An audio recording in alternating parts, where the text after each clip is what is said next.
தரங்கம்பாடியில் இயேசுவின் வல்லமை ஊழியங்கள் நடத்தும் ரேமா வாக்குத்தத்த ஆராதனை.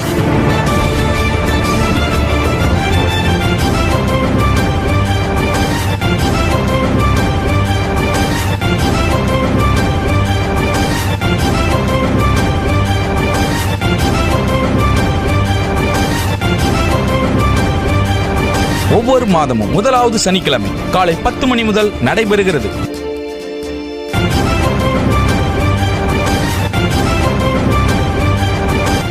நடைபெறும் இடம் ஐபிஏ திருச்சபை காத்தான்சாவடி.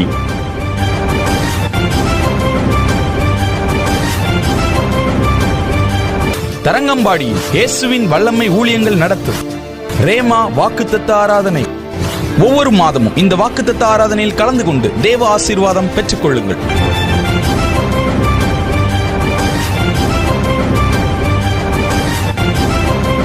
மேலும் தொடர்புக்கு 989435. எரேமியா தீர்க்கனின் புஸ்தகம் அதனுடைய 1வது அதிகாரம் அதனுடைய 9வது வசனம். கர்த்தர் தமது கரத்தை நீட்டி என் வாயை தொட்டு, எப்படிங்க வாயை தொட்டு. இன்னைக்கு அருமையான ஐயா ப்ரேயர் பண்ணும்போது ஒரு வெளிப்பாடு எனக்கு கிடைச்சிச்சு. ஆமென். அவங்களுடைய வெளிப்பாடை நான் எடுத்துக்கிட்டேன். ஆமென். அல்லேலூயா சொல்லுங்களேன். நாக்கு எங்க கிடக்கும்? நாக்கு எங்க கிடக்கு? என்னது? நாக்கு எங்க கிடக்கு? தண்ணிக்குள்ள கிடக்கு. நாக்கு தண்ணிக்குள்ள கிடக்கு. இங்கே எரேமியா புஸ்தகத்தில் எழுதப்பட்டிருக்கிறது, எரேமியாவை தேவன் அவனுடைய நாவை தொட்டார். அல்லேலூயா சொல்லுங்களேன். இன்னைக்கு செய்தியினுடைய தலைப்பு தேவனுடைய தொடுதல். தேவனுடைய தொடுதல். ஒவ்வொரு நாளும் நம்ம எதற்கோ நம்ம ஜெபிக்கிறோம், என்னென்ன காரணத்திற்காகவோ நம்ம ஜெபிக்கிறோம். இங்கே எரேமியா ஒருவித பயத்தில் சூழப்பட்டிருக்கிறான். நீங்க 8ஆம் வசனம் படிச்சீங்கன்னா, நீ அவர்களுக்கு என்ன செய்ய வேண்டாம், பயப்பட வேண்டாம், உன்னை காக்கும்படி நான் உன்னுடனே இருக்கிறேன் அப்படின்னு சொல்லிட்டு கரத்தை அவன் பக்கம் நீட்டி அவனுடைய வாயை நாவை தேவன் தொட்டார். அல்லேலூயா.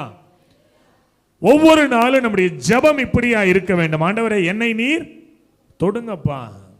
அல்லேலூயா. எத்தனை பேர் விசுவாசிக்கிறீங்க? எத்தனை பேர் அதை விரும்புறீங்க? ஆண்டவரை என்னை நீங்க என்ன செய்யணும்? தொடணும். ஆமீன் சொல்லணுமே. இன்னைக்கு நான் விசுவாசிக்கிறேன், தேவனுடைய கரம் உங்கள் மத்தியிலே வரும்பொழுது அந்த தேவனுடைய கரம் என்ன நோக்கத்துக்காக நீட்டப்படுகிறதோ, என்ன நோக்கத்துக்காக தேவனுடைய கரம் இங்கே இறங்கி வருகிறதோ, அந்த நோக்கத்தை நிறைவேற்ற அந்த கரத்தின் வல்லமையால முடியும் என்பதை நான் விசுவாசிக்கிறேன். ஆமென் சொல்லணும், சும்மா உட்கார்ந்திருக்க கூடாது. அல்லேலூயா சொல்லுங்க. அப்ப தேவனுடைய தொடுதல், ஒரு மனிதனையும் தேவன் தொட வேண்டும். எனக்கு 15 வயதுல எனக்கு ஒரு மகன் இருக்கிறான், பெரிய பையன். அவன் இன்னும் இங்கே வந்ததில்லை. அவர் இப்போ கொஞ்சம் அவருக்கு பிரேக் விட்டுருக்குறான். 10th படிக்கிறார், அதனால பிரேக். பாருங்களேன், அவன் பிறக்கும் போது ஆண்டவர் சொன்னார், இவன் 10 வயதில் ஊழியம் செய்வான்னார். பிறக்கும் போது. அப்போ எனக்கு தெரியல, என்ன 10 வயசுல என்ன ஊழியம் செஞ்சிட போறான் இவன் நினைச்சேன். அப்போ கரெக்டா அவன் 10 வயது வரும்பொழுது கோவிட் வந்துச்சு. 2020 கோவிட் வந்துருச்சு. அப்போ என்ன செய்யறதுன்னு தெரியல, எல்லாமே ஸ்தம்பிச்சு போயிருந்தோம். சபைகள் மூடப்பட்டது. எங்கள் டீமில் உள்ளவங்களாம் வாரத்தில் ஒரு தடையாவது என் முகத்தை பார்க்கணும்னு நினைப்பாங்க. ஏன்னா அங்கங்கே கிராம ஊழியங்கள், அங்கங்கே ப்ரேயர் சென்டர் வச்சுருக்கோம், அங்கங்கே போய் சுவிசேஷ ஊழியங்களை செய்வோம். அல்லது சும்மாவாவது விசாரிப்பேன், வீட்டுக்கு போயிட்டு வருவேன், ஏதோ ஒன்று செய்வோம். அல்லது அங்கே எங்கேயாவது லோக்கலில் 3 நாள் மீட்டிங் கூப்பிடுவாங்க, அப்படியே எல்லோரும் ஒன்று சேருவாங்க. அப்படியெல்லாம் இருந்துக்கிட்டு இருந்தோம். திடீர்னு பார்த்தீங்கன்னா இந்த கோவிட் வந்து நம்மளை ஒரு பெரிய பாதிப்புக்குள்ளே தள்ளிச்சுன்னு தான் சொல்லலாம். அப்போ எல்லாரும் எனக்கு ஃபோன் பண்ணி சொன்னாங்க, அண்ணே லைவ் ஆகுது போடுங்களேன்னாங்க. எனக்கு லைவுங்கிற அறிவே அப்போலாம் கிடையாது. லைவு எப்படி போடணும், இல்லை நீங்கள் ஃபேஸ்புக்கில் சும்மா போடுங்கன்னாங்க. சரின்னு சொல்லிட்டு ஃபேஸ்புக்கில் முதல் நாள் போட்டோம், 2வது நாள் போட்டோம். ஒரு நாள் 8000 பேர் 10,000 பேர் இந்த லைவுக்குள்ளே வர ஆரம்பித்தாங்க. எனக்கு ரொம்ப உற்சாகம் ஆகிட்டு, அப்போது என் மனைவி சொன்னிச்சு, கீபோர்டு வாசிச்சு போட்டால் நல்லா இருக்கும்ல. கீபோர்டு வாசிக்க யார் இருக்கிறா? கீபோர்டு வாசிக்க யார் இருக்கிறா? இல்லைன்னா கொரோனாவில் மாட்டிகிட்டு இருக்கிறோம், எந்த பசங்களை வர வைக்க முடியும்? என் மனைவி சொன்னிச்சு, ஏன் பிளஸ்ஸனை உட்கார வைங்களேன், அவன் ஏதாவது வாசிக்க போகிறான். நல்லா கவனிக்கணும். சரியாய் 10 வயதில் அவன் அந்த கீபோர்டு மேலே கை வைக்க ஆரம்பித்தான். அப்படின்னு சொல்லுங்களேன். என் அன்பு தேவனுடைய பிள்ளைகளை ஊழி ஆரம்பிச்சிச்சு. அந்த நாட்களில் நிறைய பாடல்களை ரெக்கார்ட் பண்ண ஆரம்பித்தான். நீங்கள் நம்பவே முடியாது, அந்த நாட்களில் தான் முதல் முறையாக கீபோர்டை திறந்து வாசிக்க ஆரம்பித்தான். அழகாய் வாசிப்பான். எனக்கே ஆச்சரியமாக இருக்கும். இப்போ 2-3 வாரத்துக்கு முன்னாடி முதல் ஞாயிற்றுக்கிழமை திருவிருந்து ஆராதனைக்காக ஒரு இடத்துக்கு கூப்பிட்டுருந்தாங்க. கீபோர்டு வாசிக்க ஆள் இல்லை, தம்பியை தான் அவனை தான் கூப்பிட்டு போனேன். அப்போ பாருங்களேன், கத்தரங்க நின்று சொன்னார், இவனை நான் மறுரூபப்படுத்த போறேன் அப்படின்னார். இவனை நான் என் மகன் தான், என் கூடவே தான் இருக்கிறான். ஆனால் அங்கெல்லாம் பேசல, திருச்சபையில் செய்தி கொடுக்கும் போது ஆண்டவர் பேசினார், அவனை நான் மறுரூபப்படுத்த போகிறேன், அவன் ஒன்றோடு இணைந்து ஊழியங்களை செய்ய ஆரம்பிப்பான். அதற்கு பிறகு பார்த்தீங்கன்னா, என் பிள்ளைங்க அன்னைக்கு பிறந்த நாள் அன்னைக்கு கீபோர்டு வாசித்தான், மெய் சிலிர்த்து போய் நின்று. அவன் எந்த டீச்சர்ட்டையும் போய் கற்றுக்கலங்க அவன். அப்படின்னு சொல்லுங்களேன். என் அன்பு தேவனுடைய பிள்ளைகளை, தேவனுடைய தொடுதல், தேவனுடைய மகிமை அவனை அந்த ஆலயத்தில் வைத்து தொட்டது. அதற்கு பிறகு அவன் சொல்கிறான், அப்பா கீபோர்டு வாசிக்கும் போது எனக்கு யாரோ சொல்லிக் கொடுக்குற மாதிரி இருக்கு அப்படிங்கிறான். அல்லேலூயா சொல்லுங்களேன். எதுக்கு நான் சொல்றேன்னா, தேவனுடைய தொடுதலுக்காக நீங்களும் நானும் விரும்பணும். ஆண்டவரே என்னை நீங்கள் தொடுங்கப்பா, உம்முடைய தொடுதலை நான் நேசிக்கிறேன், உம்முடைய தொடுதல் எனக்கு ரொம்ப பிடிக்குது, உம்முடைய தொடுதலுக்காக நான் வாஞ்சிக்கிறேன், உம்முடைய தொடுதலை நான் விரும்புகிறேன். ஒவ்வொரு நாளும் இப்படி சொல்லி பாருங்க, ஆண்டவருடைய கரம் உங்கள் மேல் வந்து அமருகிறதை நீங்கள் உணர ஆரம்பிப்பீர்கள். அல்லேலூயா சொல்லுங்களேன். அல்லேலூயா சொல்லுங்க. ஆமா, இயேசு விடுவிக்கிறார்ல நடந்த கூட்டத்தில் ஆண்டவருடைய வார்த்தையை கொடுத்தேன்.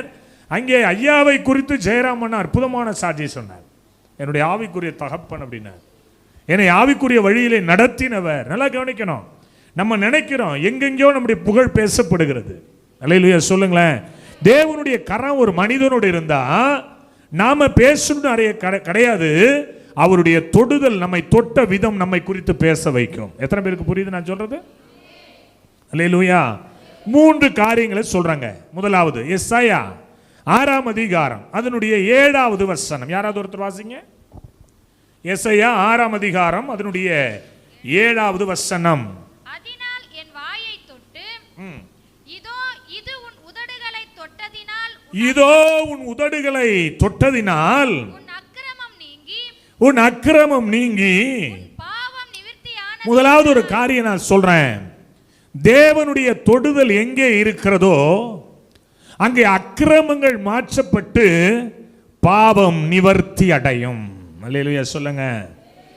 எங்கே தேவனுடைய தொடுதல் இருக்கிறதோ, எங்கே தேவன் ஒரு மனிதனை தொடுகிறாரோ அங்கே பாவத்திற்கு ஒரு முற்றுப்புள்ளி வைக்கப்படுகிறது. எத்தனை பேர் விசுவாசிக்கிறீங்க? எத்தனை பேர் நம்புறீங்க? அல்லேலூயா சொல்லுங்க. பாவம் நிவர்த்தியாக்கப்படுகிறது. அந்த முதல் வசனத்தை படிச்சீங்கன்னா, உசியா ராஜா மரணமடைந்த வருஷத்தில், இந்த உசியா ராஜா என்பது யார்? உசியா என்றால் அவன் பெருமை நிறைந்தவன், அவன் மேட்டின்மையானவன். உலகத்திலே பெரிய பாவம் எதுனா பெருமை தான். உலகத்திலே பெரிய பாவம் பெருமை தான். ஏன்னா பெருமை உள்ளவர்களுக்கு தேவன் எதிர்த்து நிற்கிறார். கீழ்ப்படியாதவர்களுடைய அவருடைய கோபாக்கினை இருக்கிறதா. கீழ்ப்படியாத பிள்ளைகள் மேல தேவனுடைய, ஆமா, இதெல்லாம் தான் நம்ம நினைக்கிறோம். சினிமா பார்க்கறது பாவம், சிகரெட் பிடிக்கிறது பாவம், இதெல்லாம் பாவம் தான். ஆனா இதை விட ஒரு பெரிய பாவம் சபைக்குள்ளே இருந்தே செய்வோம், பெருமை. என்றைக்கு உன்னுடைய உசியா மரணம் அடைகிறதோ, என்றைக்கு உன்னுடைய பெருமை மரணம் அடைகிறதோ, என்றைக்கு உன்னுடைய கீழ்ப்படியாமை மரணம் அடைகிறதோ, என்றைக்கு உன்னுடைய அக்கிரமங்கள் மரணம் அடைகிறதோ, தேவனுடைய கரத்தை நீங்கள் நானும் பார்க்க ஆரம்பிப்போம். சத்தமா சொல்லணுமே. அல்லேலூயா சொல்லுங்க. உசியா ராஜா மரணம் அடைந்த வருஷத்தில் ஆண்டவர் உயரமும் உன்னதமான சிங்காசனத்தில் வீற்றிருக்க நான் கண்டேன். என் அன்பு தேவனுடைய பிள்ளைகளை, எத்தனையோ பேரு ஆண்டவரை பார்க்காம ஊழியம் செய்கிறோம். இருதயத்தில் சுத்தமுள்ளவர்கள் பாக்கியவான்கள் அவர்கள். சொல்லுங்க, வாயை திறந்து. காதில் விழ மாட்டேங்குது. தேவனை தரிசிப்பார்கள். உசியா என்றைக்கு மரணம் அடைகிறானோ, அந்த பெருமை என்றைக்கு மரணம் அடைகிறதோ, அந்த அகம்பாவம் என்றைக்கு மரணம் அடைகிறதோ, அந்த தேவனுக்கு பிரியமில்லாத கீழ்ப்படியாமை என்றைக்கு மரணம் அடைகிறதோ, உன் கண்கள் தேவனை பார்க்க ஆரம்பிக்கும். ஆமென் சொல்லுங்க. நல்லா புரிஞ்சவங்க சொல்லுங்க. அல்லேலூயா சொல்லுங்க. என் அன்பு தேவனுடைய பிள்ளைகளை, எனக்குள் இருக்கிற மாமிசம் மரணம் அடையணும். எனக்குள் இருக்கிற சுயங்கள் மரணம் அடையணும். எனக்குள் இருக்கிற தேவனுக்கு பிரியமில்லாத காரியங்கள் மரணம் அடையணும். என்றைக்கு அதை மரணமடைய நான் ஒப்பு கொடுக்கிறேனோ, தேவனுடைய தொடுதலை நாம் உணர ஆரம்பித்து விடுவோம். அல்லேலூயா சொல்லுங்களேன். ஆமென் சொல்லுங்களேன். அல்லேலூயா. ரெவரண்ட் இயேசு பிள்ளைன்னு ஒரு ஐயா ஒருத்தர், அப்ப ரிட்டையர்ட் ஆயிட்டார். TLC தமிழ் இவாஞ்சலிக் லுத்தரன் சபையில் நான் 5ஆம் வகுப்பு படிக்கும் போதே ஒரு ஊழியக்காரர் இருந்தவர். ஏன்னா நான் அணைக்காடு பட்டுக்கோட்டையில் படித்தேன். அப்போ அங்கே அந்த திருச்சபையினுடைய போதகர் அவர் தான். அப்போது அவருக்கு வயசு என்னன்னு பார்த்துக்கோங்க, அவருடைய எக்ஸ்பீரியன்ஸ் பார்த்துக்கோங்க, அவர் எவ்வளோ விஷயங்களை கற்றறிந்திருப்பாருன்னு யோசனை பண்ணி பார்த்துக்கோங்க. அவர் ரிட்டையர்ட் ஆகிறதுக்கு ஒரு 2 வருஷத்துக்கு முன்னாடி விழுப்புரத்தில் TLC ஆலயத்தில் ஒரு சபை குருவாய் வேலை செய்தார். என்ன 2 நாள் மீட்டிங் கூப்பிட்டார். தம்பி, நீ ஊழிய செய்றேன்னு கேள்விப்பட்டேன்டா, எங்கள் சபைக்கு வா அப்படின்னார். பாருங்களேன். அப்போ அந்த இடத்துக்கு நான் போய் ஆண்டவருடைய ஊழியத்தை செய்தேன். அவருடைய மருமகன் மிகப்பெரிய மல்டி மில்லியனியர், மிகப்பெரிய பிஸ்னஸ்மேன். அந்த மனுஷன், அவனுக்குள்ள பிசாசு. சபையினுடைய கடைசியில் ஏறத்தாழ ஒரு 400-500 பேர் அந்த சபையில் இருப்பார்கள். ஏ பாஸ்டேட்னு சொல்லுவாங்க இந்த லுத்தரன் சபைகளில். ஏ பாஸ்டேட்னா ஒரு 500க்கு மேலே இருந்தால் அவங்களுக்கு ஏ பாஸ்டேட் கொடுப்பாங்க. அவ்வளோ பெரிய திருச்சபையிலே கடைசியில் நின்று கொண்டு இருந்தார். தேவனுடைய வல்லமை தொட்டது. அவங்க மருமகன் எனக்கு தெரியாது. அங்கே உழுந்து பிறண்டு பலிபிடத்துக்கு நேராய் வர ஆரம்பித்தான். இதை பார்த்துக்கிட்டு இருந்தார் பாருங்களேன். அவருக்கு என்னமோ ஆயிடுச்சு. முடிச்சாச்சு, எல்லாம் ஜனங்களும் போயிட்டாங்க. இந்த திருச்சபைகளிலே வெஸ்டின்னு சொல்லுவாங்க, சபை குரு அமர்ந்திருக்கிற ஒரு இடம், ஒரு தனியாக ஒரு அறை மாதிரி வச்சுருப்பாங்க. அங்கே போன உடனே அவர் சொன்னார், தம்பி, நான் நிறைய பேர் சொல்லியிருக்காங்கடா உன்னோட ஆண்டவர் இருக்கிறாரு, நீ நல்லா ஊழியம் செய்றேன்னு சொல்லியிருக்கிறாங்கடா. ஆனால் இன்னைக்கு நான் நேராக பார்த்தேன், அங்கிளுக்கு ஒரு ஜெபம் பண்ணுறியான்னு கேட்டார். என்ன அங்கிள் நான் அப்படின்னு அது சொன்னார். கட்டவரில் காட்டினார். கட்டவரில் பார்த்தீங்கன்னா ஒரு புண்ணு இருந்ததுயா. அவர் சொன்னார், 2.25 வருஷத்துக்கு மேலே இந்த புண்ணு இருக்குடா. நான் எவ்வளவோ ட்ரீட்மெண்ட் பண்ணிட்டேன், எவ்வளவோ டாக்டர்ஸ் பார்த்துட்டேன், அந்த புண்ணு ஆற மாட்டேங்குது, அந்த புண்ணு ஆற மாட்டேங்குது. நீ எனக்காக ஜெபம் பண்ண, தேவனுடைய வல்லமை என்னை தொடட்டும்னாரு. பாருங்க, ஒரு ரெவரண்ட் அங்கி போட்டிருக்கிறவரு. நான் 5வது படிக்கும் போதே அவர் சபைகுராய் இருந்தவர். எத்தனையோ வருஷம், ஏறத்தாழ 30-35 வருடங்கள் திருச்சபையிலே கடவுளுடைய பணியை செய்து கொண்டிருக்கிற ஒரு எக்ஸ்பீரியன்ஸ் ரெவரண்ட். அவர் தன்னை ஒப்பு கொடுத்தார், தன்னுடைய காரியங்களை விட்டு கொடுத்தார். நான் விற்று பார்க்கும் பொழுது அந்த கட்டவரில் ஒரு பேய்குட்டி உட்கார்ந்துருக்குது என் கண்ணுக்கு தெரிஞ்சிச்சு. சொன்ன, இயேசுவின் நாமத்தில் இங்கே உட்கார்ந்து இந்த சரீரத்தை தின்று கொண்டிருக்கிற பொல்லாத ஆவியே அந்த இடத்தை விட்டு வெளியே போன்னு சொல்லிட்டு கையை வைத்து எண்ணெய் வச்சு ஜெபம் பண்ணுறேன். வீட்டுக்கு வந்துட்டேன். சொல்லிட்டு வந்தேன், ஐயா ஒரு 3 நாளில் இது காஞ்சிரும் யா அப்படின்னு. எல்லாம் கவனிக்கணும், 3 நாள் இல்லை, 2வது நாளே காய ஆரம்பித்தது. இன்றைக்கும் என்னை எங்கே பார்த்தாலும் என்னை கட்டி பிடிச்சிப்பார். You are servant of God அப்படிம்பார். எங்கே தேவனுடைய தொடுதல் இருக்கிறதோ, எங்கே ஆண்டவர் வர்றாரோ, நல்லா கவனிக்கணும். நம்ம நினைக்கிறோம் இந்த அக்கிரமங்கள் ஏன் மீறாமல் இருக்கிறது, போகாமல் இருக்கிறது, ஏன் இந்த பாவங்கள் நம்மை விட்டு அகலல.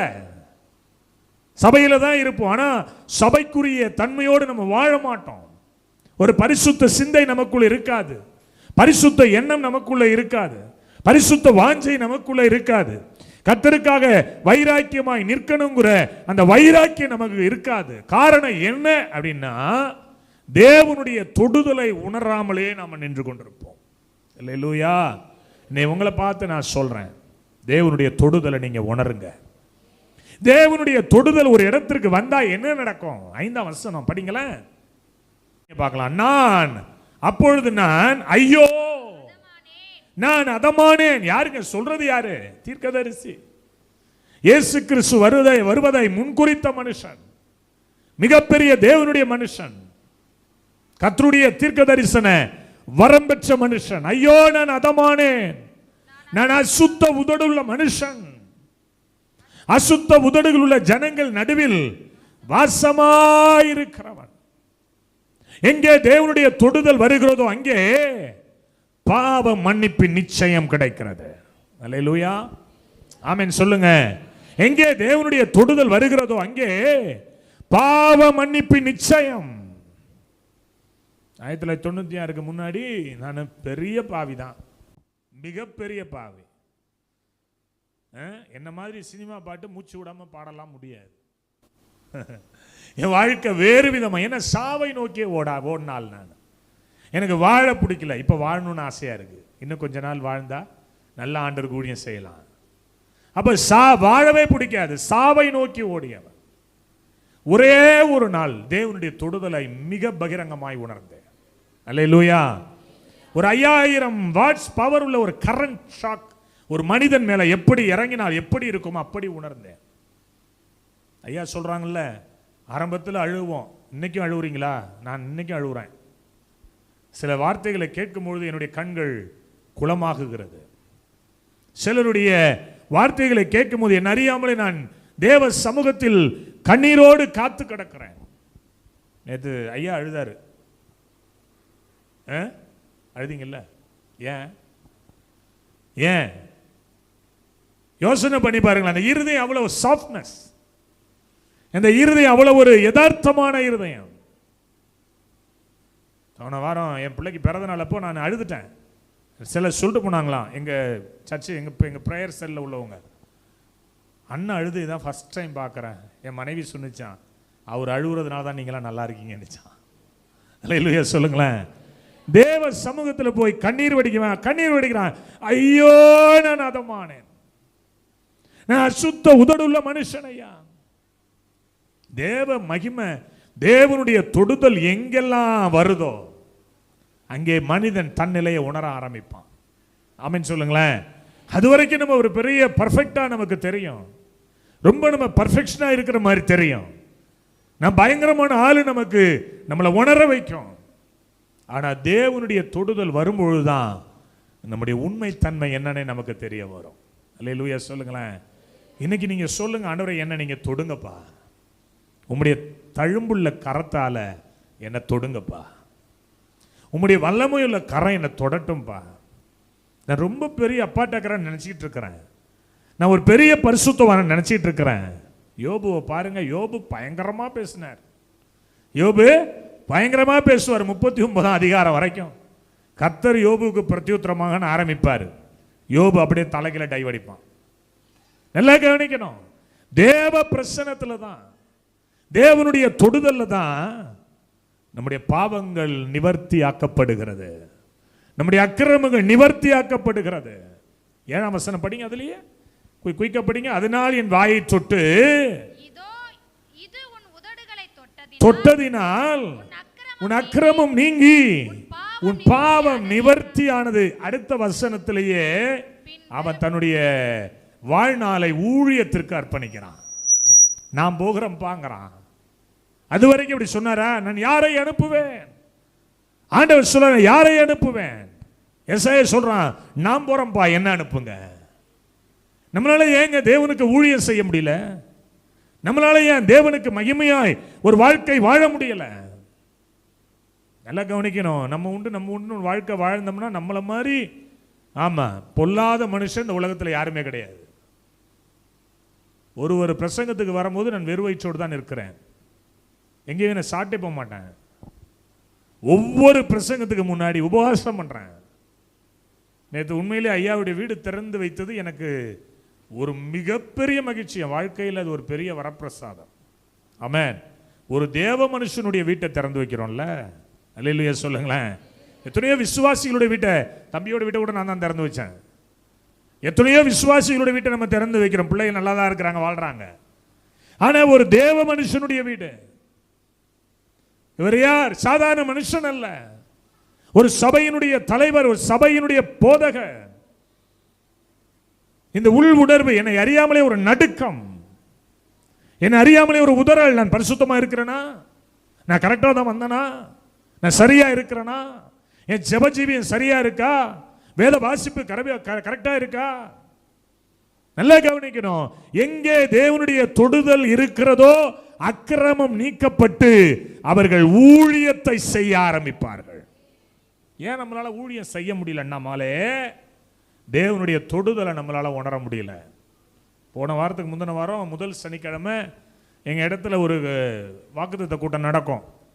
இந்த கூட்டத்திற்கு படுத்த படுக்கையாக இருந்த ஒருவரை தூக்கிட்டு வந்தாங்க. நான் யூடியூப்ல கூட போட்டிருப்பேன். படுத்த படுக்கையாக இருந்தார். பாருங்களேன், எனக்கு உண்மையா நம்பிக்கையே கிடையாது. செம்ம கூட்டம் வந்தாங்க இந்த மாசம். கர்த்தர் கொண்டு வந்தார். எனக்கு நம்பிக்கையே கிடையாது அவர் சுகமாவார்னு. தொட்டு ஜெபம் பண்ண உடனே மனுஷன் நடக்க ஆரம்பிச்சிட்டாரு.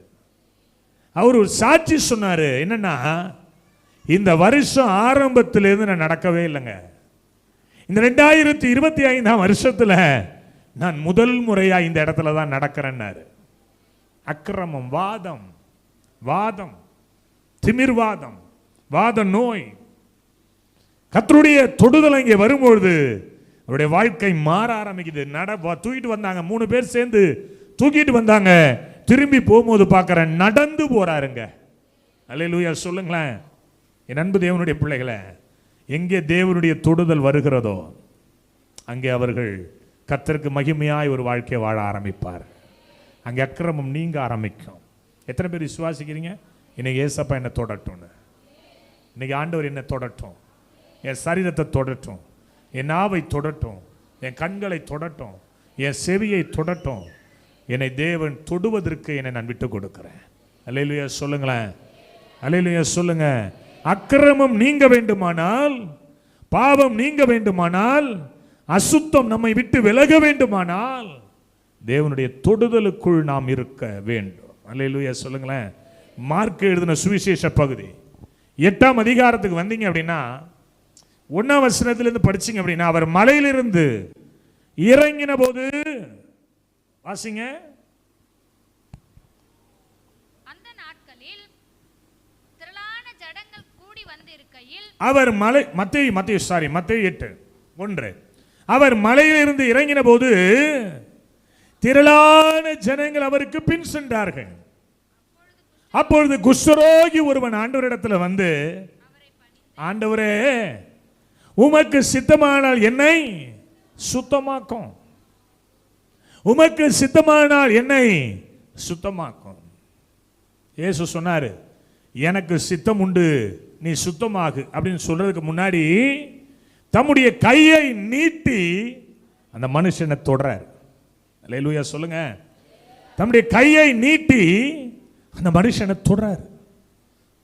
எப்போ தேவனுடைய கரம் அந்த மனுஷனை தொட்டதோ அவன் சுத்தமாகி தேவனுடைய நாமத்தை மகிமைப்படுத்தினானோ. ஆமென் சொல்லுங்களேன். இந்த குஷ்டரோகம் என்பது என்ன? அது ஒரு தீட்டு. அது ஒரு தீட்டு.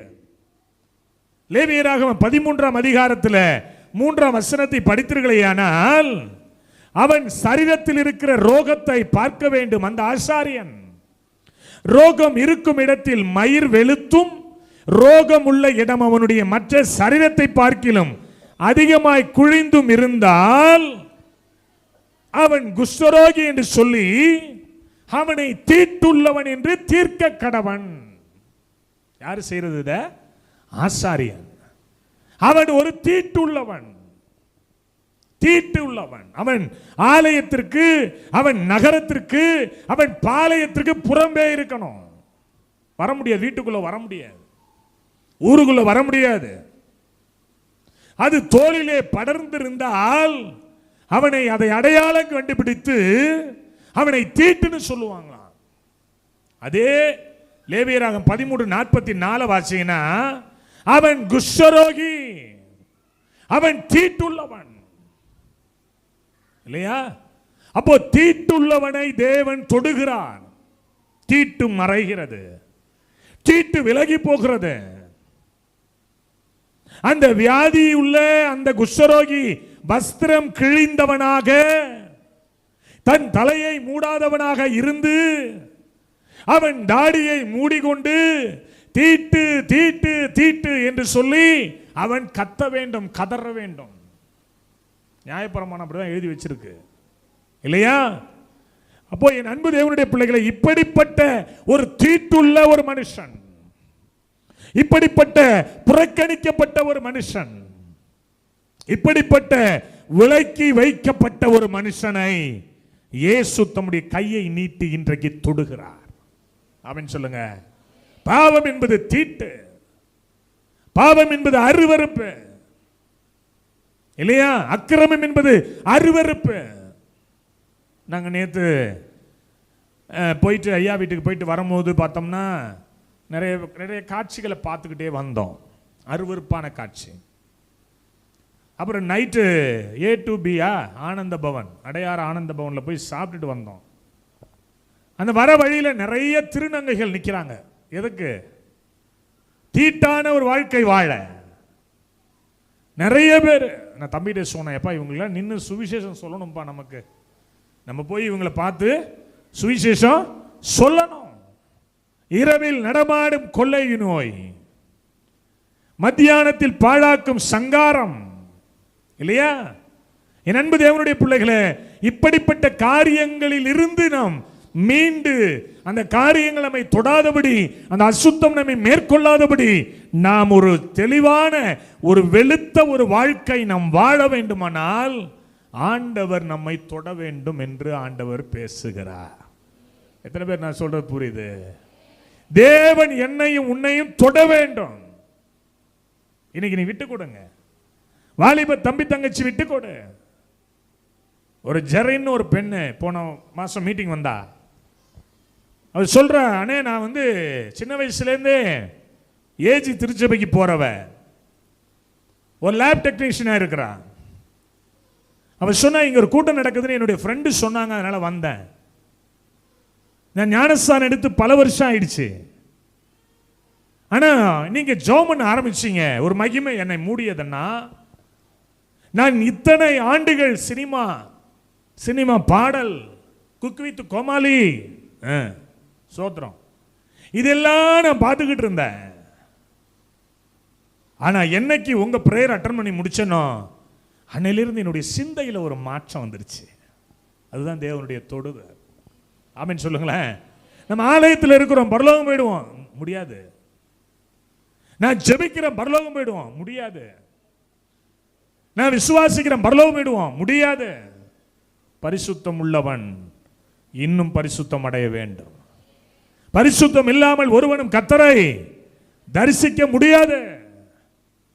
ஒன்று செய்வோம், ஆண்டவரே நான் பாவம் பண்றேன், ஆண்டவரே இன்னைக்கும் என்னால என் மருமகளை மாமியாரை மன்னிக்க முடியல, இன்றைக்கும் கர்த்தர் விரும்புகிற ஒரு வாழ்க்கை என்னால் வாழ முடியல, இன்றைக்கும் நான் தேவனுக்கு பிரியமில்லாத ஒரு வாழ்க்கை வாழ்ந்து கொண்டுதான் நான் ஆலயத்திற்கு வருகிறேன், ஏன் ஊழியமும் செய்கிறேன், இன்க்ளூடிங் எனக்கும் தான் அந்த வார்த்தை.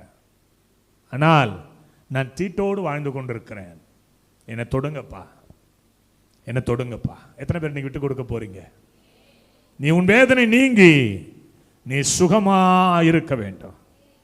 சொல்லுங்க வாயத்திறந்த, இயேசுவே உமக்கு சித்தமானால் என்னை சுத்தமாக்கும், உமக்கு சித்தமானால் என்னை சுத்தமாக்கும். நான் சுத்தமாக விரும்புகிறேன், நான் பலப்பட விரும்புகிறேன், நான் கர்த்தருக்கு மகிமையாய் வாழ விரும்புகிறேன், கர்த்தருக்கு சாட்சியாய் நான் வாழ விரும்புகிறேன். எத்தனை பேர் சொல்றீங்களோ அவங்களுக்கு தான் இந்த வார்த்தை, எனக்கு சித்தம் உண்டு நீ சுத்தமாக, எனக்கு சித்தம் உண்டு நீ சுத்தமாக. ஆமென் சொல்லுங்களேன். தீட்டுகளை தேவன் இன்றைக்கு உடைத்து போடுகிறார், தீட்டுகளை தேவன் இன்றைக்கு மாற்றி போடுகிறார். எந்த தீட்டோட உட்கார்ந்து இருக்கிறோம்? எங்க பாவத்தீட்டு, சாபத்தீட்டு, வியாதியின் தீட்டு, பலவீன தீட்டு, மருத்துவ அறிக்கைங்கிற தீட்டு இல்ல. கண்களோடு உடன்படிக்கை பண்ணின நான் ஒரு கன்னிகையின் மேல் நினைவாய் இருப்பது எப்படி? ஒருவேளை நினைவுகளினாலே தீட்டு, எண்ணங்களினாலே தீட்டு, செயல்களினாலே தீட்டு. கர்த்தர் சொல்றாரு, இந்த தீட்டை நான் மாற்ற விரும்புகிறேன். உன்னை எனக்கு ஒப்பு கொடுப்பாயா? என்னை ஒப்பு கொடுப்பாயா? நான் தொட போகிறேன், உன்னை தொடும்படி நான் விரும்புகிறேன். ஆமென் சொல்லுங்க. தேவான் நின்று நடந்து குதித்து தேவனை துதித்து, ஆமா தேவாலயத்திற்கு போனான் இருக்கோம் இல்ல, அதே அற்புதம் போன வாரம் என் கூட்டத்தில் நடந்தது. இயேசு விடுவிக்கிறார்ல, தூக்கிக்கிட்டு வந்தாங்க, திரும்பி போகும்போது நடந்து குதித்து வீட்டுக்கு போனாரு. அல்லேலூயா சொல்லுங்களேன். ஒரு மார்வாடி ஃபேமிலி, அந்த ஃபேமிலி என் அன்பு தேவ ஜனமே, எங்கே தேவனுடைய தொடுதல் வருகிறதோ நீ துள்ளி குதித்து மான்களைப் போல தேவனுக்கு மகிமையாய் நீ வாழ ஆரம்பிப்பாய். உன் தீட்டு இன்னைக்கு மாறணும்னு நான் விசுவாசிக்கிறேன், நான் விரும்புகிறேன். எத்தனை பேர் சொல்றீங்க? ஆமீன் சொல்லுங்களேன். பக்கத்தில் உள்ள கையை பிடிச்சி குலுக்கி சொல்லுங்களேன், ஆண்டவரே என்னுடைய தீட்டு மாறணும். சொல்லுங்க சொல்லுங்க சொல்லுங்க, என் தீட்டு என்னை விட்டு விலகணும். ஆமீன் சொல்லுங்க, சத்தமா சொல்லுங்க.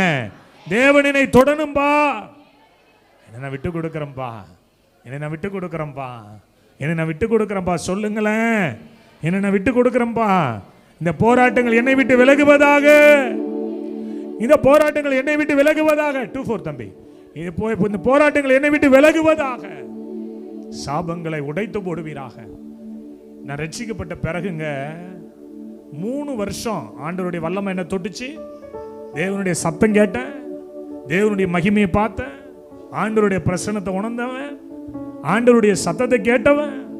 ஆனா எனக்குள்ள 3 வருஷம் ஒரு பாவம் போராடிக்கிட்டே இருந்தது. அவன் சொல்லுங்களேன், ஏன் இந்த பாவம் போராடிக்கிட்டே இருக்கும்? அப்பதான் பார்த்தா அதே பாவம் எங்க அப்பாக்குள்ள இருந்தது. பாவம் மன்னிக்கப்பட்டுரும், சாபத்தை உடைக்கிறது அவ்வளவு சீக்கிரம் முடியாது. வார்த்தையினால் அறிக்கையிட்டு சில பாவங்கள் சாபமாய் மாறும், சில பாவங்கள் நமக்கு மரணத்தில் முடியும். எனவே இன்றைக்கு ஆண்டவர் சொல்றாரு, இந்த பாவத்தை விட்டு தொலைப்போம், என்னை தொடுங்கப்பான்னு சொல்லுங்க. என் கண்ணால நான் பாவம் பண்றேன்ப்பா, என் இருதயத்தால பாவம் பண்றேன்ப்பா, என் சிந்தையால பாவம் பண்றேன்ப்பா. எத்தனை பேர் விட்டு கொடுக்க போறீங்க? இந்த குஷ்டரோகியை தன் உயிரை பணைய வச்சு ஆண்டவர்ட்ட வந்தான். அந்த குஷ்டரோகி தெரியும் கல்லால் அடிச்சு கொண்டுருவாங்கன்னு. பாளையத்துக்கு வெளியே இருக்க வேண்டிய நான் ஆள் நடமாட்டம் உள்ள இடத்துக்கு போனாலே கொண்டுடுவாங்கன்னு தெரியும். உயிரை பணைய வச்சு ஆண்டவரை தேடி ஓடி வந்து ஆண்டவர்ட்ட ஒரு ஜெபம் பண்ணா, உமக்கு சித்தமானால் என்னை சுத்தமாக்க உங்களால முடியும்பா. எப்படிங்க? அப்பா தொட்டா தீட்டு மாறும், பாவ தீட்டு மாறும், சாப தீட்டு மாறும், அக்கிரம தீட்டு மாறும், மீறுதலுக்கான தண்டனை தீட்டு மாறும். ஆண்டவர் என்னை தொடணும். இன்னைக்கு ஆண்டவர் என்னை தொடணும். என் பலவீனங்கள் மாறும், என் வியாதி மறையும். அல்லேலூயா. ஆமா ஆமா ஆமா. இரண்டாவதாய் ஒரு காரியத்தை சொல்லி நான் குறித்த நேரத்திற்குள் முடிக்க விரும்புகிறேன். மார்க்கு 7ஆம் அதிகாரம் அதனுடைய 31வது வசனம். மறுபடியும் அவர் தீரு சீதோன் பட்டணங்களின் எல்லைகளை விட்டு புறப்பட்டு தெக்கப்போலியின் எல்லைகளின் வழியாக கலிலேயா கடலருகே வந்தார். அங்கே கொன்னை வாயுடைய ஒரு செவிடனை அவரிடத்தில் கொண்டு வந்தார்கள். அவர் தமது கையை அவன் மேல் வைக்கும்படி அவர் என்ன பண்றாரு, அவனை தனியா வெளியில அழைச்சிட்டு போறார். அழைச்சிட்டு போய் என்ன சொன்னாரு, அவனுடைய தம்முடைய விரல்களை அவன் காதுகளில் வைத்து உமிழ்ந்து அவனுடைய நாவை தொட்டு என்ன சொன்னாராம், எப்பத்தா. அல்லேலூயா சொல்லுங்க. நல்லா கவனிங்க. ஆண்டவருடைய நாவை தொடுகிறார், ஆண்டவருடைய செவியை தொடுகிறார். பைபிள் சொல்லுது, உடனே அவனுடைய செவிகள் திறக்கப்பட்டு அவனுடைய நாவின் கட்டுகள் அவிழ்ந்தது. ஆண்டவர் எங்கே தம்முடைய தொடுதலை அனுப்புகிறாரோ அங்கே பல நன்மைகளை ஆண்டவர் திறந்து கொடுப்பார். பக்கத்தில் கையை பிடிச்சு குலுக்கி சொல்லுங்க, பல நன்மைகள் திறக்கப்படும். சங்கிலிகளை உடைப்பார், கட்டுகளை அறுப்பார். பல நன்மைகள் திறக்கப்படும், பல நன்மைகள் திறக்கப்படும். ஆல்ரெடி மூடப்பட்டிருந்த காரியம், ஆல்ரெடி மூடி வைக்கப்பட்டிருந்த காரியம், ஒருவேளை அது மாந்திரிகத்தால கட்டப்பட்ட கட்டா இருக்கலாம், ஒருவேளை பாவத்தினால் வந்த கட்டா இருக்கலாம், அல்லது தேவனுடைய நாம மகிமைக்காக பிறவியிலே ஏற்பட்ட கட்டுகளா இருக்கலாம். ஆண்டவர் தொட்டா கட்டுகள் மறையும். அல்லேலூயா சொல்லுங்களேன். செவிகள் திறந்தது. முதலாவது என்ன செய்து? செவிகள் திறந்தது. இன்னைக்கு உங்களுடைய காதுகள் திறக்கப்படணும்னா ஆண்டவருடைய தொடுதல் உங்கள் காதுகளுக்குள் இருக்க வேண்டும். பைபிள் சொல்லுது, எரேமியா 17:23, அவர்களோ கேளாமல் தங்கள் செவிகளை சாயாமலும் போய் கேளாதபடிக்கும் புத்தியை ஏற்றுக்கொள்ளாதபடிக்கும் தங்கள் கழுத்தை கடினப்படுத்தினார்கள். அப்ப கேட்க கூடாதபடி அடைக்கப்பட்ட செவிகள். ஒருவேளை பல வருஷம் இந்த ஆலயத்துக்கு நீங்க வந்து போகலாம். ஒருவேளை உங்க ஊழியக்காரர் மாதிரி இன்னைக்கு எல்லா இடத்துலையும் இருக்கிறாங்கன்னு நினைக்காதீங்க. நான் பல ஊர் தண்ணி குடிக்கிறவன். சிலருக்கு பிரசங்கமே பண்ண தெரியாது. ஆட்கள் குமிஞ்சிருப்பாங்க அந்த சபையில், தப்பு தப்பா பண்ணுவாங்க, நல்லாவே தெரியும். இங்கே உங்களுக்கு கொடுக்கப்பட்ட தேவ மனுஷன் ஒரு வேத பண்டிதர், வேதத்தை பகுத்து ஆராய்ச்சி பண்ணி பேசுகிற ஒரு தேவ மனுஷன். ஆனால் இந்த இடத்துல கூட சிலரால என்ன செய்ய முடியாது, ஆண்டவருடைய வார்த்தையை உள்வாங்க முடியல. ஏன்? செவியை ஒரு சத்ரு அடைத்து வைத்திருக்கிறான். அது ஒரு பலவீன கட்டு. என்னால அந்த சத்தத்தை, தேவனுடைய சத்தத்தை கேட்க முடியல. இரண்டாவது போட்டிருக்கு நாவின் கட்டு. அதுக்கு முன்னாடி நல்லா ஜெபிப்போம், அதுக்கு முன்னாடி நல்லா துதிப்போம், அதுக்கு முன்னாடி நல்ல தேவனுடைய நாமத்தை அறிக்கை செய்வோம், ஸ்தோத்திரம் பண்ணுவோம். இப்ப முடியல. எத்தனை பேர் அப்படி வந்திருக்கிறீங்க? உண்மையை சொல்லி கை தூக்கிடுங்க. பல மணி நேரம் ஜெபிச்சோம் ஒரு நேரத்தில். ஆமா, ஒரு நேரத்தில் நல்ல ஸ்தோத்திரம் பண்ணுவோம். ஒரு நேரத்தில் எங்க வீடுகளுக்குள்ள ஒரு ஜெபதோனி கேட்கும், இப்ப அபயதோனி கேட்குது. நாவை கட்டி வைத்திருக்கிறான். ஒரு 86 இல்லை 87 வயசு இருக்கும் தாத்தா வந்தார் போன மீட்டிங்கில். எதுக்கு ஜெபிக்கணும்னு அவர் சொன்னார், யாரோ என் நாக்கை போட்டு கட்டி வச்சிருக்காங்க ஐயா, ஒரு வருஷமா ஜெபம் பண்ணவே முடியல. அவர் நல்ல சட்டை போடலைங்க, நல்ல சேவிங் கூட பண்ணல. அவருக்கு அதெல்லாம் அக்கறை இல்லை. அவருக்கு அக்கறை இது, நான் ஜெபிக்க முடியல, என்னால் ஆண்டவர்கிட்ட பேச முடியல. இன்னைக்கு அப்பா உன் நாக்கை தொட போறாரு. உன் நாவின் கட்டுகள் அறுக்கப்பட போகிறது. ஆமென் சொல்லுங்களேன். எங்கே துதியின் சத்தம் இருக்கிறதோ அங்கே ஆண்டவருடைய பிரசன்னத்தை உணர ஆரம்பிப்போம். ஆமென். என்னால் நல்லா ஜெபிச்சுக்கிட்டு இருந்தேன் ஐயா, ஆனால் இப்போ என்னால் முடியல. நல்லா அறிக்கை செஞ்சுக்கிட்டு இருந்தேன், என்னால் இப்போ முடியல. இந்த 7ஆம் அதிகாரம் 35ஆம் வசனத்தை படிச்சீங்கன்னா, இயேசு தொட்ட பிறகு அவன் செவ்வையாய் பேசினான், அவன் காதுகள் எல்லாம் திறவுண்டு போனது. நான் விசுவாசிக்கிறேன், இன்னைக்கு நீங்க நல்ல ஜெபிக்கிற ஜெப வீராங்கனைகளாய் நீங்கள் எழும்ப வேண்டும். ஆமென் சொல்லுங்களேன். உன் நாவின் கட்டுகளை கர்த்தர் தம்முடைய வல்லமையுள்ள வலதுகரத்தை அனுப்பி தொட்டு சுகமாக்க வேண்டும். எத்தனை பேர் விசுவாசிக்கிறீங்க? எத்தனை பேர் நம்புறீங்க? வேதம் சொல்லுங்க, சங்கீதம் 10:7, அவன் வாய் சபிப்பினாலும் கபடத்தினாலும் கொடுமையினாலும் நிறைந்திருக்கிறது, அவன் நாவின் கீழ் தீவினையும் அக்கிரமமும் உண்டு. நாக்குக்கு கீழே இவ்வளவு விஷயம் இருக்கு. இன்னைக்கு ஆண்டவர் இந்த நாக்கை தொடட்டும், இந்த நாவை தொடட்டும். நான் ஒரு வார்த்தை வேற மாதிரி சொல்லிட்டேன், என் மனைவி குலை நடுங்கிடும். ஐயோ நீங்க சொல்லாதீங்க, நீங்க சொன்னா அப்படியே நடக்கும். என் பெரிய பையனை திட்டிட்டு அன்னைக்கு மார்க்கு கம்மி ஆயிட்டான்னு, அது நேத்து சொல்லுது. அன்னைக்கு திட்டினீங்களா பிள்ளைய, அதுக்கு நீங்க மன்னிப்பு கேட்டுட்டீங்களா, அந்த வார்த்தையெல்லாம் வாபஸ் வாங்கிட்டீங்களான்னு கேட்குது. நேத்து திட்டி ஒரு 10 நாள் ஆகுது. நல்லா கவனிங்க. ஏன்னா நாவின் அதிகாரம் இது. ஜீவனையும் மரணத்தை எங்க வச்சிருக்கார் ஆண்டவர்? நாவல வச்சிருக்கார். வாயை திறந்து ஒன்றை பார்த்து நீ அறிக்கையிடு. ரட்சிக்கப்பட்ட நாட்களில் பென்னிகனுடைய புத்தகத்தை படிப்பாங்க, அதிகமாக படிப்பேன். பென்னிகனுடைய புத்தகம், டெரிக் ஃப்ரெண்ட்ஸ் புத்தகம்லாம் நிறைய நான் படிப்பேன். இப்பையும் சம்டைம்ஸ் எடுத்து படிப்பேன். சகரியா பூனன் அவர்களுடைய புத்தகம் இதெல்லாம் படிப்பேன். நான் படித்ததில் இருக்க நல்ல விஷயங்களே. அப்போ அதில் பென்னிகன் எழுதி வச்சிருப்பார் ஒரு புத்தகத்தில், அபிஷேகம் அப்படிங்கிற புத்தகத்தில். அதில் எழுதி வச்சிருப்பேன், என்னன்னா கண்ணாடிக்கு முன்னாடி போய் நின்றுக்கோ, உன்னை பார்த்து நீ பேசு, உன்னை பார்த்து நீ பேசு, உன்னை பார்த்து நீ சொல்லுடே ஹென்றி நீ அழகா இருக்கன்னு சொல்லு. ஆமென் சொல்லுங்களேன். நீ ரொம்ப அழகா இருக்கிற, நீ தீர்க்க தரிசன வரம் பெற்றவன், நீ கர்த்தருடைய ஊழியக்காரன், இந்த பூமியில நீ உயிரோடு இருக்கும் வரை ஆண்டவருக்கு மகிமையாய் நீ ஊழியம் செய்வாய், உன்னை பார்த்து நீ முதல்ல பேசு அப்படின்னு எழுதியிருந்தார். அதுக்கு பிறகு நான் இன்னைக்கும் அதை செய்கிறேன். இன்னைக்கு காலையில் கூட செஞ்சேன். கண்ணாடி முன்னாடி போய் நின்று, நீ கர்த்தருடைய பிள்ளை, இன்னைக்கு நீ ஊழியம் செய்ய போற, உன்னோட கர்த்தர் வருவார், உன் நாவில தேவனுடைய அதிகாரத்தையும் வல்லமையும் வைத்திருக்கிறார். ஆமென் சொல்லுங்களேன். இன்னையிலிருந்து சொல்லுங்க, உங்க பிள்ளைகளை பார்த்து நீ நல்லா வருவேன்னு சொல்லுங்க, உங்க பிள்ளைகளை பார்த்து நீ ஆசீர்வாதமாக இருப்பேன்னு சொல்லுங்க. நிறைய பேர் நல்லா ஜெபம் பண்ற அம்மா தன் பிள்ளைய திட்டும் போது சனியன்னு திட்டுது. எப்படி திட்டுது? சனியன்னு திட்டுது. உன் நாவில் சனியம் படுத்திருக்குன்னு அர்த்தம். தயவு செய்து சொல்றேன், இந்த நாவை தேவன் தொடட்டுன்னு ஒப்பு கொடு. இன்னைக்கு என் நாவை தேவன் நீங்க தொடணும். அல்லேலூயா சொல்லுங்களேன். ஆமா, அவன் செவ்வையாய் பேசினான். நீ வீட்டுக்கு போகும்போது நல்ல வார்த்தையா பேசுவீங்க, கர்த்தருக்கு மகிமையா நீங்க வாழ்வீங்க. அல்லேலூயா சொல்லுங்களேன். போன தடவை இங்கே வரும்போது சொன்னான்னு தெரியல, ஒரு கிளி கதை சொன்னா. கிளி கதை சொன்னா? ஆமாம், ஒரு கிளி கதை சொல்கிறேன் கேளுங்க. சோத்திரம். சாராய வியாபாரி ஒரு கிளி வச்சுருந்தான். சாராய வியாபாரி ஒரு கிளி வச்சுருந்தாங்க. இந்த கிளி நல்லா பேசும். சாராய கடைக்கு வரவன் என்ன பேசுவான்?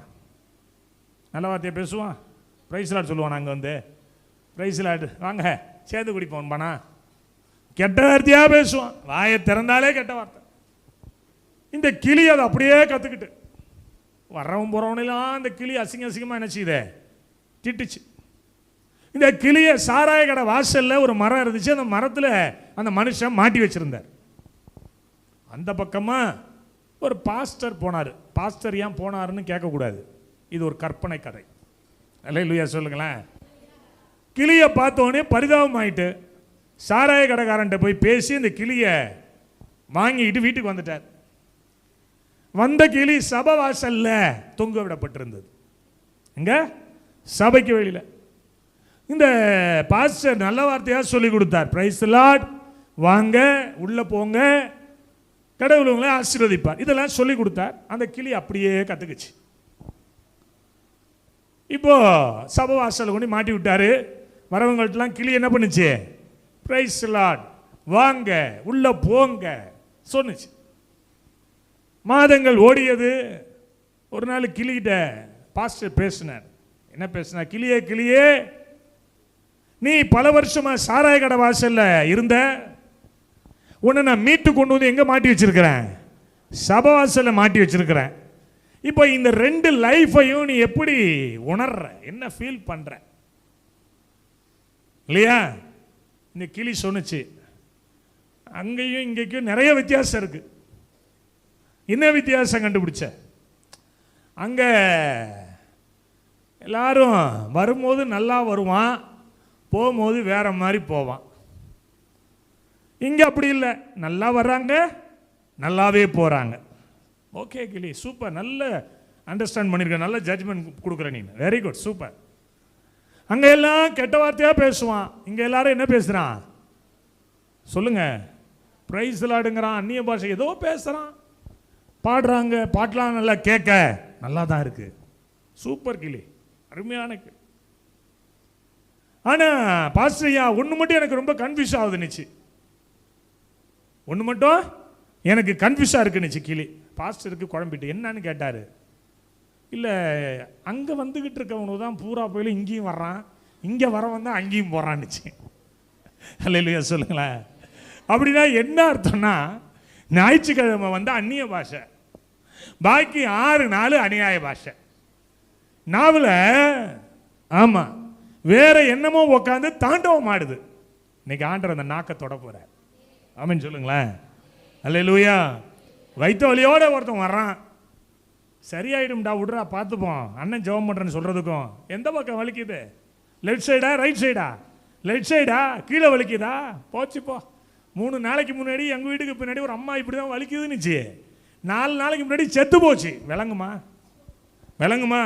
பயமுறுத்துகிற ஊழியம் அல்ல, கர்த்தருடைய நன்மையை பேசுகிற ஊழியக்கார பிள்ளையா, கர்த்தருடைய நன்மையை எடுத்து சொல்லுகிற விசுவாச பிள்ளைகளா? இன்றைக்கு உங்களுடைய நாவுகளை கர்த்தர் ஆசீர்வதிப்பாராக. ஆமென் சொல்லுங்க. எத்தனை பேர் விசுவாசிக்கிறீங்க? வந்தீங்கன்னா 10ஆம் வசனத்தை வாசிங்கன்னா, ஒரு ஓய்வு நாளிலே அவர் ஜெபாலயத்திலே போதகம் பண்ணி கொண்டிருந்தார். 18 வருஷமாய் பலவீனப்படுத்தும் ஆவியை கொண்ட ஒரு ஸ்திரீ. இல்ல, அங்கே ஒரு 3 காரியம் நடக்குதுங்க. அந்த அம்மாவை பார்த்தார், கண்டார், அந்த அம்மாவை அழைத்தார், 3வது அந்த அம்மாவை தொட்டார். இன்னைக்கு நான் சொல்றேன், எந்த இடத்துல பலவீனத்தோடு நீங்க இருக்கிறீங்களோ அந்த இடத்துல ஆண்டவருடைய தொடுதல் வரப்போது. நீங்கள் நிமிர்ந்து கர்த்தரை துதிக்க போகிறீர்கள். எங்கெல்லாம் தேவனுடைய தொடுதல் வருகிறதோ அங்கெல்லாம் ஜனங்கள் நிமிர ஆரம்பிப்பார்கள், நிமிர்ந்து ஆண்டவருடைய நாமத்தை மகிமைப்படுத்துவார்கள். ஆமென் சொல்லுங்களேன். ஏன் நிமிர முடியவில்லை? தீமைகள் நம்மை அழுத்துகிறது. ஏன் நிமிர முடியவில்லை? பல மனிதர்களுடைய யோசனைகள், பல மனிதர்களுடைய தந்திரங்கள், பல மனிதர்களுடைய காரியங்கள் நம்மை அழித்து விடுகிறது. நேற்று ஐயா வீட்டுக்கு நான் வரும்போது என் காருக்கு முன்னாடி ஒருத்தன் போகிறான் தம்பி. அவன் ஒரு மந்திர கோல் வச்சுருக்கான் ஒரு ஆம்னியில். நான் கார் டிரைவ் பண்ணிட்டு இருந்தேன். பார்த்தோன்னே சொன்னேன், இதை வச்சிருக்கான் பாரு, அதான் மந்திர கோல், யாருக்கோ செய்வனை பண்ண போகிறாங்க. நான் சொன்னேன், தம்பி உடனே பார்த்தாரு, வில்லியம் தம்பி பார்த்தாரு.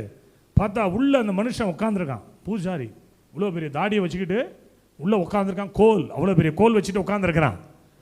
உண்மையாகவே சொல்கிறேங்க, இப்படிப்பட்ட தீவினைகள் அநேக பரிசுத்தவான்களை படுக்க வைக்குது. மாந்திரிகம் படுக்க வைக்குது, பலவீனப்படுத்துகிறது, ஜெபிக்க விடாமல் தடை பண்ணுகிறது.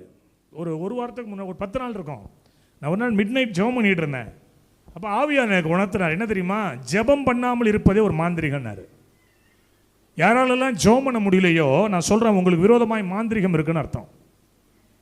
எல்லாம் கவனிச்சுக்கோங்க. சுவிசேஷம் அறிவிக்க விடாமல் உங்கள் நாவை கட்டி வச்சிருக்குல்ல, அது ஒரு மாந்திரிக வல்லமை, பிசாசு. இவள் 18 வருஷமாய் ஆலயத்திற்கு வந்தவள் தான். 18 வருஷமா சோர்ந்து போகல, 18 வருஷமா சபையை வெறுக்கல, 18 வருஷமா சபை எனக்கு என்ன செஞ்சிச்சு நினைக்கல. 18 வருஷமா அந்த ஆலயத்துக்கு வந்தா. 18 வருஷமா வந்தவ ஒரு நாள் நிமிர்ந்தாள். எப்பொழுது தெரியுமா? இயேசுவினுடைய தொடுதலுக்கு பிறகு. ஆமென் சொல்லுங்க. இன்னைக்கு உங்களை ஆண்டவர் தொட போறார். எத்தனை பேர் விசுவாசிக்கிறீங்க? நீங்கள் நிமிர பக்கத்தில் கையை பிடிச்சி குலுக்கி சொல்லுங்க, நீங்கள் நிமிர போகிறீர்கள். நீங்கள் நிமிர்ந்து கர்த்தரை துதிக்க போகிறீர்கள். அல்லேலூயா சொல்லுங்க. நான் நிமிரணும்னு சொல்லுங்க. நான் அடிக்கடி சொல்லுவேன், அப்பா மற்றவங்கள மாதிரி என்னை ஊழியம் செய்ய வைக்காதீங்க, நான் உங்களை மாதிரி ஊழியம் செய்ய விரும்புகிறேன்ப்பா. சொல்லுங்க, நான் உங்களை மாதிரி ஊழியம் செய்ய விரும்புகிறேன். நான் அப்படி தான் ஜெபிப்பேன். நான் உங்களை மாதிரி ஊழியம் செய்ய, நான் உமக்கு சாட்சியாய் ஊழியம் செய்ய, உம்முடைய நாமத்தை மகிமைப்படுத்தி ஊழியம் செய்ய நான் விரும்புகிறேன்ப்பா. ஆமென் சொல்லுங்களேன். அல்லேலூயா. நான் மற்றவங்கள மாதிரி ஏதோ ஒரு ஊழியத்தை நான் செய்ய விரும்பல ராஜா. ஆமாம், நிமிர்ந்தவன் தான் தேவனை துதிப்பாங்க. நிமிர்றவன் தான் தேவனுக்கு மகிமையாக வாழ முடியும். யாரெல்லாம் நிமிர்ந்து வாழ விரும்புறீங்க? எகிப்தினுடைய அடிமைத்தனம் உன்னை குறுக வைக்கிறது. எகிப்தினுடைய அடிமைத்தனம் உன்னை குனிய வைக்கிறது. எகிப்தினுடைய காரியங்கள் உன்னை குனிஞ்சு வாழ வைக்குது. ஆனால் கர்த்தருடைய வல்லமை உன்னை நிமிர்ந்து வாழ வைக்குது. இன்னைக்கு ஒப்பு கொடுத்து பாருங்க. இன்னைக்கு ஒப்பு கொடுத்து பாருங்க. இன்னைக்கு ஒப்பு கொடுத்து பாருங்க. எங்கள் ஊழியத்துக்கு ஒரு தம்பி வந்தாருங்க. அவன் பேர் மார்ஷல் நினைக்கிறேன். ஆமாம், நீங்கள் நம்ப மாட்டீங்க ஐயா, இவ்வளோ ஒரு பெரிய கட்டி. எவ்வளோ பெருசு? இவ்வளோ பெரிய கட்டி, அங்கங்க அப்படியே பலூன் மாதிரி இருந்தது. 4 வருஷத்துக்கு முன்னாடி அவருடைய கட்டி வர ஆரம்பிச்சிச்சு. காலில் 2 கட்டி ஆப்ரேட் பண்ணாங்க. நாங்கள் இன்னும் நல்ல தெளிவானோடனே சாட்சி எடுத்து அனுப்புவோம் பாருங்கள், யூடியூப்பில் போடுவோம். இவ்வளோ பெரிய கட்டி அப்படியே அங்கங்க. ஆமாம், வந்தான். மோஷன் வெள்ளையாக போகும், தண்ணியாக போகும், லிக்யூடாக அப்படியே ஒயிட்டாக போகும், மஞ்சளாக போகாது. உடம்புல இருக்கிற அவ்வளோ அசுத்தம். ஒரே ஒரு நாள் கொண்டு வந்தாங்க. ஒரு ரோமன் காத்தலிக், என் ஒய்ஃபோட ரிலேட்டிவ், அவங்க தூரத்து ரிலேட்டிவ். ஒரு ஃபங்க்ஷனில் பார்த்துட்டு சுவிசேஷம் சொல்லி வந்தாங்க. பாருங்க, தேவன் தொட்டார். தேவன் தொட்டார். என்னைக்கு தேவன் தொட்டாரோ வயிறு கலக்குனுச்சு. சர்ச்சுக்கு பின்னாடி இருக்கிற டாய்லெட்டுக்கு போனா முதல் முறையாக எல்லோ கலரில் மோஷன் வந்துச்சு. அடுத்த மாதம் வந்தாங்க. 5 வருஷத்துக்கு முன்னாடி உள்ள சட்டையை போட்டு வந்தான். ஏறி நடந்தான், குதிச்சான். இன்னைக்கு அந்த கட்டியெல்லாம் அப்படியே உள்ள மறைஞ்சிக்கிட்டே இருக்கு. எதுக்கு நான் சொல்றேன் தெரியுமா? உலகம் உன்னை குனிய வைக்கும். இந்த இடத்துல ஒரு தேவ மகிமை இறங்கிடுச்சு. எத்தனை பேர் உணர்றீங்க? ஹல்லேலூயா. ஆண்டவர் உங்களை தொட போறாரு. அவர் ரெடி ஆயிட்டாரு. பரலோக ராஜாவினுடைய மகிமையின் பிரசன்னம் இந்த வசனத்தை கேட்டுக்கொண்டிருக்கிற யாவர் மேலும் இறங்க ஆரம்பிக்குது. நீ நிமிர போற மகள, நீ நிமிர போற. கடன் உன்னை குனிய பண்ணும், வியாதி உன்னை குனிய பண்ணும், சாபம் உன்னை குனிய பண்ணும், அக்கிரமம் உன்னை குனிய பண்ணும், உன்னை குறித்தே உன்னை தப்பா பேச வைக்கும். ஆனா கர்த்தருடைய வல்லமை உன்னை தொடும் பொழுது, ஹல்லேலூயா, கர்த்தருடைய வல்லமை உன்னை தொடும் பொழுது, ரீபா லாதா ராபா ஷங்கா லாதா ராபா, கர்த்தருடைய மகிமை உன்னை தொடும் பொழுது நீ மாற்றப்படுவாய், மறுரூபமாக்கப்படுவாய். ரோமர் 12:2 அதான் சொல்லுது. இப்பிரபஞ்சத்திற்கு ஒத்த வேஷம் தெரியாமல், ஆமா, எங்கள் மனம் புதிதாகிறதுனாலே நாங்க மறுரூபம் அடையணும். 18 வருஷ பிரச்சனைக்கு கர்த்தர் ஒரு முடிவை கொண்டு வந்தார். ஆகாரமா சொல்லுது, என்னை காண்பவரை நான் இவ்விடத்தில் கண்டேன். என்னை காண்கிறவர் ஒருவர் இருக்கிறார், என்னை காண்கிறவர் ஒருவர் இருக்கிறார், என்னை அழைத்தவர் ஒருவர் இருக்கிறார், என்னை தொடுகிறவர் ஒருவர் இருக்கிறார். எனவே நான் அவரை தேடி இங்க வந்திருக்கிறேன். இன்னைக்கு ஆண்டவருடைய வல்லமை உன்னை தொடுபோது மகளே, ஆண்டவருடைய கரம் உன் மேல வரப்போது மகளே, ஆண்டவருடைய மகிமை உன்னை தொடுபோது மகளே, ஆண்டவருடைய பிரசன்னம் உன்னை மூட போது மகளே. எத்தனை பேர் விசுவாசிக்கிறீங்க? நல்ல கையை தட்டி ஆண்டவரை துதிங்க, துதிங்க, துதிங்க. உம்மாலே நான் ஒரு சேனைக்குள் பாய்வேன், மதிலை தாண்டிடுவே, மதிலை தாண்டிடுவே. உம்மாலே நான் ஒரு சேனைக்குள் பாய்வேன், மதிலை தாண்டிடுவே, மதிலை தாண்டிடுவே. ஐயா ஸ்தோத்திரம், இசையா ஸ்தோத்திரம், ஐயா ஸ்தோத்திரம், இசையா ஸ்தோத்திரம். எனது விளக்கு எரிய செய்தி, எனது விளக்கு கைதடி இருளை ஒளியாக்கினே, இருளை ஒளியாக்கினே. எனது விளக்கு எரிய செய்தி, எனது விளக்கு எரிய செய்தி, இருளை ஒளியாக்கினே, இருளை ஒளியாக்கினே. ஐயா இசையா சோத்திரா, ஐயா சோத்திரா, இசையா சோத்திரா, ஐயா சோத்திரம். கைதடி இசையா சோத்திரா, ஐயா சோத்திரா, இசையா சோத்திரா. வேலத்தால் இதை கட்டி வழியை செவ்வையாக்கி, வேலத்தால் இதை கட்டி வழியை செவ்வையாக்கி, வாழ வைத்தவரே, வாழ வைத்தவரே. எல்லாரும் அப்படியே எழுந்து சிரிப்போம். வேலத்தால் இதை கட்டி வழியை செவ்வையாக்கி, எல்லாரும் எழுந்திருப்போம்.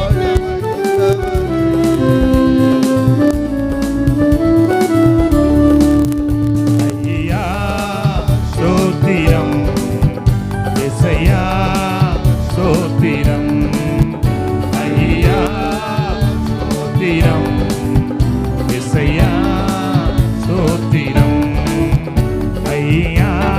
எல்லாரும் எல்லாரும் கிட்டக்க வாங்க. க்ளோரி க்ளோரி க்ளோரி, கிட்டக்க வாங்க.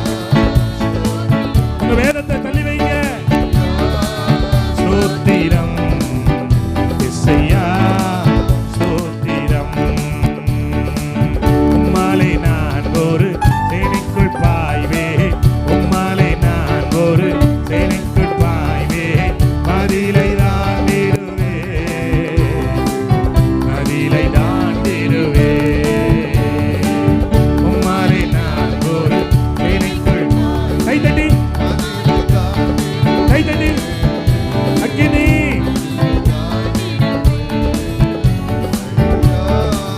சோத்திரா, இசையா சோத்திரா, ஐயா சோத்திரா, இசையா. நல்ல கவனிங்க. ஏசப்பா உங்களை தொட போறாரு. கையை தட்டி, கையை தட்டி.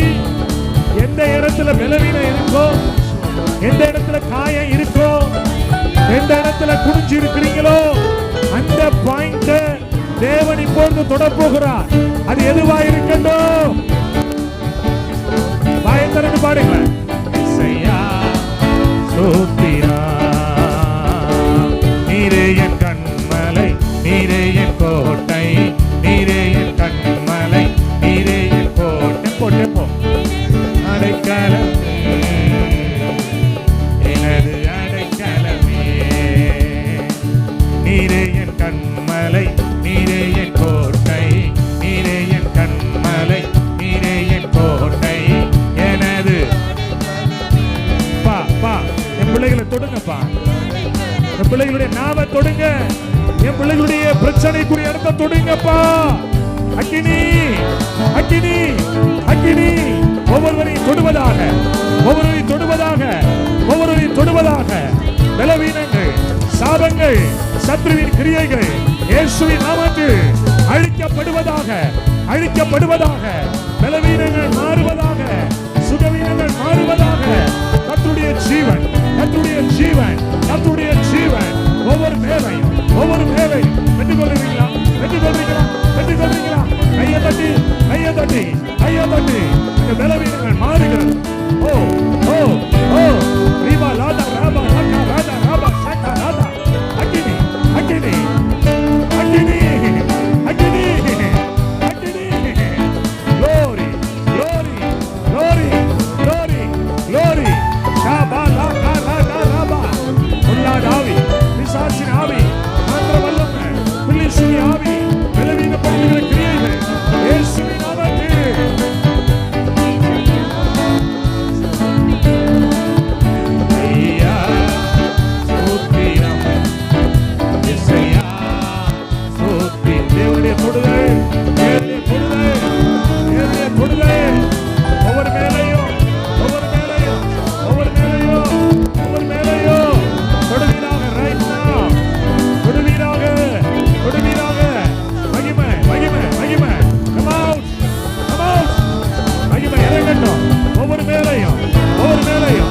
அபிஷேகம், புதிய கிருபை, புதிய மேன்மை, புதிய விடுதலை.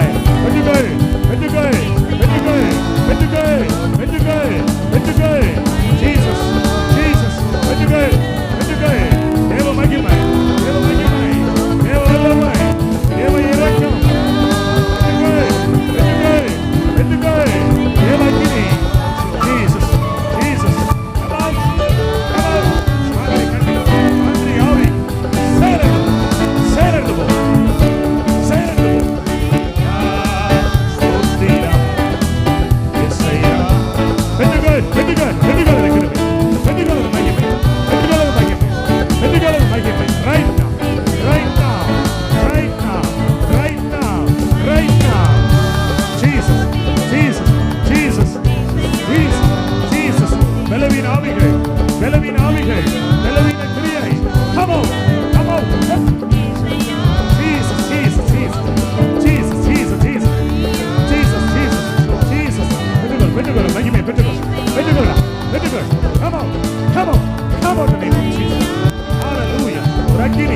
மகனை மூடுவதாக மூடுவதாக மூடுவதாக மூடுவதாக மூடுவதாக.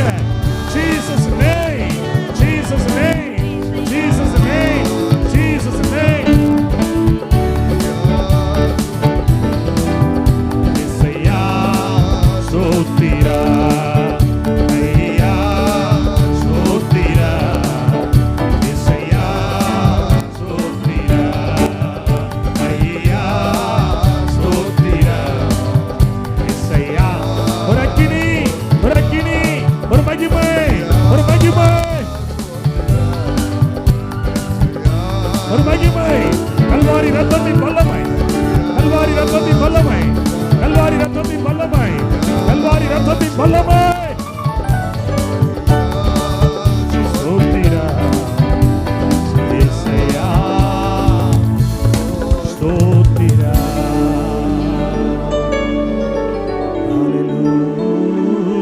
ஹல்லேலூயா. நல்ல கையை தட்டி, கையை தட்டி, கையை தட்டி.